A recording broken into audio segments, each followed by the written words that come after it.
বাহরাইনকে হারিয়ে স্বপ্ন থেকে এক ধাপ দূরে বাংলাদেশ।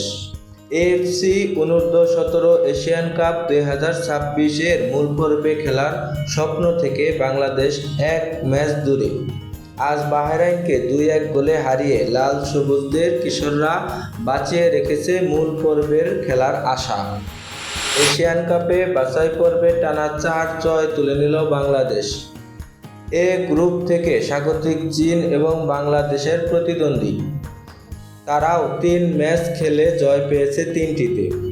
সন্ধ্যায় তারা মুখোমুখি হবে শ্রীলঙ্কার, যে দলকে বাংলাদেশ হারিয়েছে 5-0 গোলে। লঙ্কানদের বিপক্ষে চীন জিতলে শেষ ম্যাচ পরশু বাংলাদেশের বিপক্ষে হবে তাদের মূল লড়াই। এই ম্যাচে এগিয়ে যাওয়া দলটি পাবে এশিয়ান কাপের মূল পর্বের টিকিট। চীনের চংকিংয়ে প্রথম দিনের প্রথমার্ধের গোল না পেলেও বাংলাদেশ খেলেছে আক্রমণাত্মক ফুটবল। দ্বিতীয়ার্ধে খেলা আরও জমে ওঠে। 47 মিনিটে মানিকের নিখুঁত ক্রসে রিফাত শট নেন, তবে বাহরাইনের গোলরক্ষক আরও একবার দেয়াল হয়ে দাঁড়ান। অবশেষে আসে সাফল্যের দেখা। 59 মিনিটে সাব্বিরের লং থ্রো ক্লিয়ার করতে ব্যর্থ হন বাহরাইনের ডিফেন্ডার। সুযোগটি লুফে নিয়ে সুপার সাব বায়েজিদ দারুণ শটে গোল করে লাল সবুজকে এগিয়ে নেন। এরপর 6 মিনিট পরেই ব্যবধান বাড়ানোর সুযোগ তৈরি হয়, কিন্তু আবারও রিফাতকে থামিয়ে দেন বাহরাইনের গোলরক্ষক। রিবাউন্ডে বায়েজিদ শট নিলেও প্রতিপক্ষকে গোলকিপার ধরে ফেলেন বল।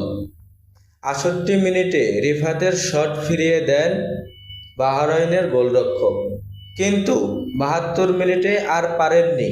অধিনায়ক ফয়সালের থ্রো পাস থেকে মানিক বল নিয়ন্ত্রণ নিয়ে দূর থেকে চমৎকার লং শটে গোল করেন। দ্বিতীয় গোলে এগিয়ে যান বাংলাদেশ।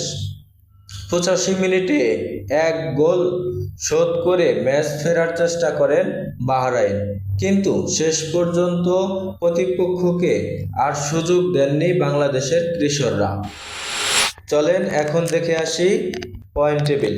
পয়েন্ট টেবিলে বাংলাদেশ 4টি ম্যাচে 4টি জয় লাভ করেছে 12 পয়েন্ট, এবং চীন জয় লাভ করেছে 3টি ম্যাচেই 9 পয়েন্ট। 3 নম্বরে আছে বাহরাইন, 4 ম্যাচে 2টি উইন 2টি লস 6 পয়েন্ট। 4 নম্বরে আছে শ্রীলঙ্কা, 3 ম্যাচে 1টি উইন 2টি লস 3 পয়েন্ট। 5 নম্বরে আছে তিমুর-লেস্তে, 4 ম্যাচে 1টি উইন 3টি লস 3 পয়েন্ট। 6 নম্বরে আছে ব্রুনেই, 4 ম্যাচে 4টি লস 0 পয়েন্ট। এই ছিল আজকের প্রতিবেদন। ভিডিওটা ভালো লাগলে অবশ্যই চ্যানেলটা সাবস্ক্রাইব করে রাখবেন।